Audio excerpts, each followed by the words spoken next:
The world television premiere of Dragon Ball Z Resurrection F on Fuji TV, otherwise known as the Future Trunks edition, just got done airing in Japan.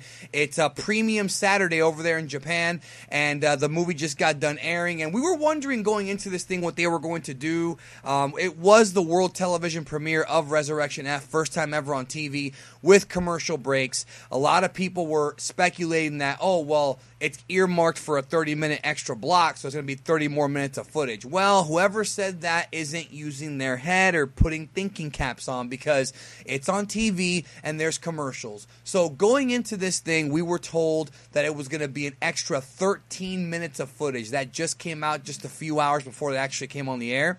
So we knew it was going to be 13 more minutes, but it was not Resurrection F footage from Super or any of that stuff. What basically this was, guys, is they took a epilogue and a prologue. Essentially, it was a preview or a prelude to the Future Trunks arc of Dragon Ball Super with Resurrection F sandwiched in between it. That's pretty much what it was. So you got about 10 minutes or so, 10, 11 minutes of extra stuff at the beginning of the film, and then it went right into the movie, just like the one that everybody's already seen back in October. And then after the credit scene, they had another 2 minutes that would lead into Resurrection F. So pretty much, folks, I know a lot of people are wondering, well, why'd they even do this? It was pointless. If you missed this, you didn't miss anything, guys. It really was a little bit pointless, to be honest. Well, here's what I'm pretty sure happened based on my study of television. Fuji TV signed a deal with Toei to put the movies on television. Battle of Gods got a television premiere, and Resurrection F did too.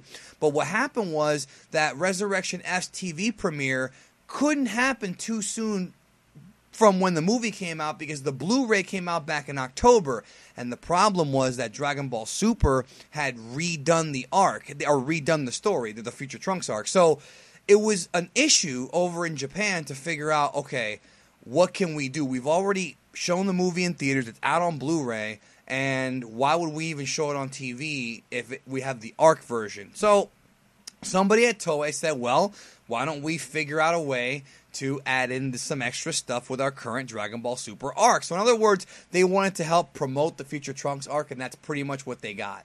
So the movie opens now with a prologue of Future Trunks going through these old books, and he finds this green goop. And it's green. I don't know if it was supposed to be time machine fuel. I don't think so. But it's implied that maybe it is. Except it's not green. Or it's supposed to be blue, but it's green in this version. So Trunks is narrating like, oh, I found this book. So he finds this book called The Legend of Dragon Ball. The book is actually called The Legend of Dragon Ball. So somebody wrote down all of the great battles throughout Dragon Ball history. So Trunks opens up the book, and it pretty much cuts to Namek. So what we see is a recap of the Frieza fight. But this is brand new animation, very reminiscent of the scenes from Dragon Ball Z Ultimate Tenkaichi, if you guys remember that game. Very similar animation, completely redone. Basically, it was essentially, I'm trying to figure out how to word this for the review.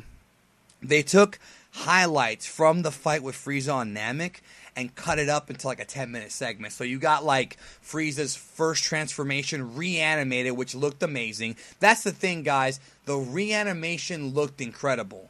The new scenes looked amazing. And there were some major differences I want to get into here in a minute. So essentially what I was saying was, all the previous battles were written down as, legends or whatever. So then we see like third form Frieza beating up Piccolo, just like on Namek. And then we see the fourth form Frieza beating up Vegeta. The animation was actually better than Dragon Ball Super. I can't even believe it. So then we see Goku waking up from his healing chamber and goes to meet up with Frieza. And then they play this like remix of Chozetsu Dynamic, which I thought was very interesting because, again, that's a Dragon Ball Super song. Why are we hearing it here in this Dragon Ball, quote, Z movie? Who knows? Who knows? So they show Goku doing the Genki Dama, the Spirit Bomb. Frieza survived. Now, very interesting about this version, okay? If you are familiar with the manga, those of you guys who are listening to this right now, you know that Piccolo getting shot by Frieza was different in the manga. So in the anime, Frieza fires a blast aiming for Goku, and Piccolo jumps out of the way jumps in the way, moves Goku out of the way, and takes the shot right to the chest. This is right before Frieza kills Krillin, right? In the manga version, that doesn't happen. He just aims at Piccolo and takes him out. And that's pretty much how it was here. It was like closer to the manga. Then they have, of course, Goku transforming on Namek. We see an incredible reanimated Kamehameha. Goku looking like classic super buff Goku. But this version of the fight, this shorter 10-minute like recap thing, was closer to the manga. Less padding, less filler. They showed the humongous uppercut that Goku hit Frieza with. They had Frieza getting beat by Goku, and then that's when Trunks kind of closes the book, and he's like, I remember when I killed Frieza, and they show Mecha Frieza for a second, and then he gets diced up, and then it goes to the movie. Then it literally transitions right into the written by, created by Toriyama thing that the movie starts out with, and you go down to hell, and here we go. There was a countdown clock. It was weird. There was a countdown clock before the thing even started that like was counting down to it, and then there was one during the credits. So the most interesting thing about the whole viewing here, I just got done watching it a few minutes ago. Number one, I was watching it with a bunch of other YouTubers like Quamman and Black and Fist, a bunch of those guys. During, if you're following me on Twitter, you know about this.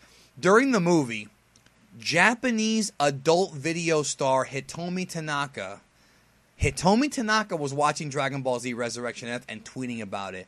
I don't know why this shocked me, but as if I couldn't love Hitomi Tanaka any more than I already do. And those of you who don't know who Hitomi Tanaka is, if you are over the age of 18, go ahead and look her up on Google. If you are under the age of 18, well, you're probably still going to do it because nobody follows those rules, but I'm not encouraging you to do it. If you're over 18, go look her up. Most of you guys probably know who she is.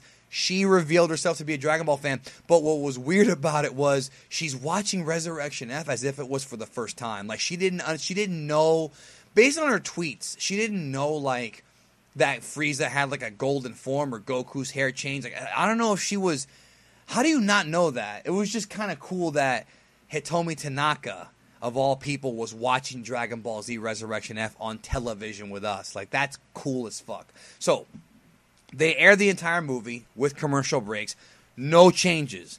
They didn't cut out the 1.3 million power level line. They didn't add in any scenes from Super. It was literally the theatrical cut of Resurrection F, and that's the only cut there is. There's people out there who still believe there's a 2-hour cut.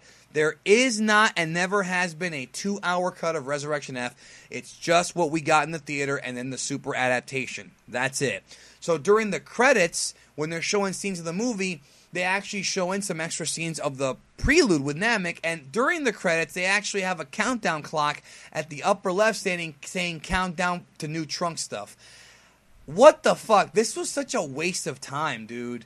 What a waste of time. So what happened was, after the credits ended, we see the scene of Frieza in hell saying no, and then we go back to the future, and Trunks is like leaving, seeing Black destroy things. Trunks got like a briefcase with him. He's escaping. Black then finds him, fires a ki blast at him. He gets caught, and then Black is standing over Trunks. He's about to kill him, and all of a sudden, Mai jumps in and throws a flash grenade and saves Trunks. And she's like, "Come on, we have to go." And then they cut to future Bulma writing a letter, and the letter she's writing is the letter that Trunks would eventually give to present Bulma. So that was cool. Basically what we got here, guys, is this whole thing was a prelude to the future Trunks arc, like a prequel to it, right?